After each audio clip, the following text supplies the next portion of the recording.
Java contains a number of fundamental data types. Here's a complete list of them. Although Java derived from C, the data types are a bit different. For one thing, C doesn't have a Boolean data type or a byte data type. Also, unlike C, the Java data types all have a fixed size. It stays the same no matter what computer system the Java program is compiled and is running on. If you have a C background, you can forget about the int being whatever the native size of an integer happens to be. In Java, an int is always 32 bits long. In Java, when you declare a variable, it always has an initial value assigned to it. If you don't assign one, the system does. Briefly, all numeric values are 0, characters are null, and Boolean values are false. Let's take a quick look at each one of these types. You'll need to know this.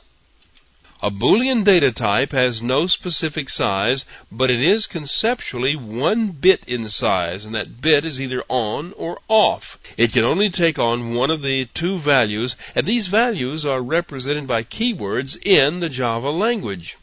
It can only be true or false. Now, this is not an integer. There is no direct way to convert a Boolean data type to an integer or an integer to a Boolean data type. There are a number of ways to write expressions that result in Boolean values, and these expressions are used in if statements and while loops. A byte is an 8-bit integer value.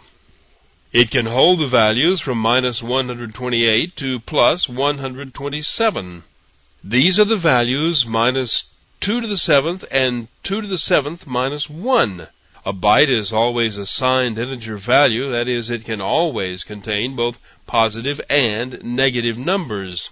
A char, or char, or however you want to say it, is a 16-bit value. It can be treated like an integer value. You can do arithmetic on it, but it is intended to hold characters.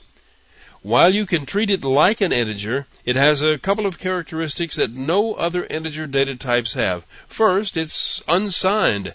That means its value ranges from 0 to 65,535. Second, in a Java program, a char data type is always interpreted as the numeric value of a displayable character. It holds the Unicode characters, and we're going to have more on Unicode later.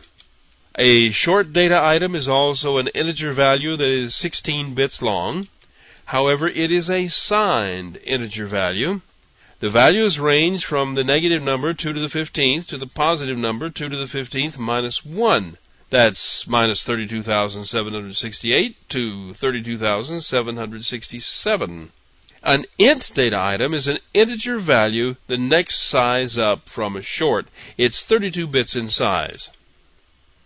Now, this is probably the most used of all the variable types. Its range covers all the values that are required for normal operation.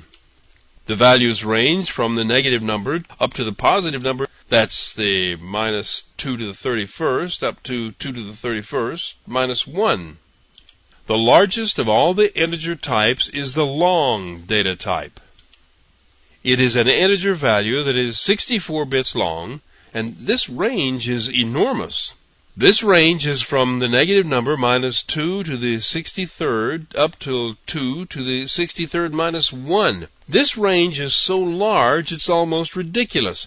Just in case it ever comes up, you might like to know the positive value in this range is pronounced 9,223,377,854,775,807. To give you an idea of how big this is, the internal Java time is kept in account of the number of milliseconds from midnight, January 1st, 1970. And this number is large enough to number every millisecond for 250,000 years in either direction. A real number is one that has a decimal point. And a float data type is 32 bits long and includes an exponent, which specifies the location of that decimal point. The range on a real number is a bit different than on an integer. Any real number can be set to either positive or negative, so its range is defined as being from the smallest number it can represent up to the largest. The smallest possible exponent is minus 45, which means there can be up to 45 zeros behind the decimal point, but before the first digit. On the other hand, a positive exponent of 38 moves the decimal point 38 digits to the right. What does come into play is the number of digits of accuracy. There are only 23 bits used to represent the actual number, even though the decimal point can greatly change the magnitude.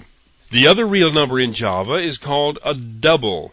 It was originally called this because the float type existed first, and this one was an extension from the float that doubled the size of the real number up to 64 bits. The number of bits to represent the actual digits was increased to 52, so it's quite a bit more accurate. The size of the exponent was also enlarged, and this has enlarged the range.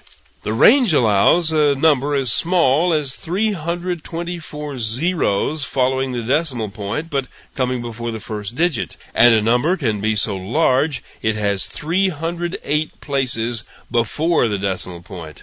Since the days of the original float data type, hardware has made quite a few advances. The default now, when you declare a real number constant value, is for it to be a double. In fact, most real number calculations are done these days using double values. The only real advantage to float types is the fact that they are smaller, and if you're storing millions of them on disk, you may gain from the space saved. I'll show you a bit more about these fundamental types in the next lesson.